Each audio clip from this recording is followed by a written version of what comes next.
Pemirsa, di tengah pandemi COVID-19, penghargaan Soroh Lakar Basa saya Nedunang. Minekadi kesuna, setios penghargaan nyanyi Nedunang, sani numbas taler sayan sepi.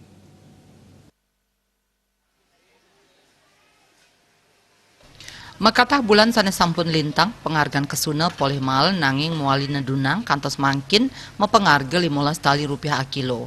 Sedurungnya nih penghargaan kesuna poleh kantos 6 tali rupiah a kilo.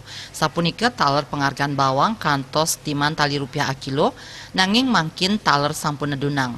Penghargaan bawang wantah 3 tali rupiah a kilo. Silitungil pedagang ring pasar Badung Wayan Wandri Mausang, ya diastun penghargaan Lakar Basa saya Nedunang, sani matumbasan kantun sepi. Nenten wantah kesuna miwah bawang Lakar Basa tiosan agar nyane taler Nedunang. Pedas rawit kadol kali dasa tali rupiah a kilo, tomat dasa tali rupiah a kilo, pedas ageng taler kali dasa tali rupiah a kilo. Parindikan sane patah taler kebausang oleh Niketut Murci.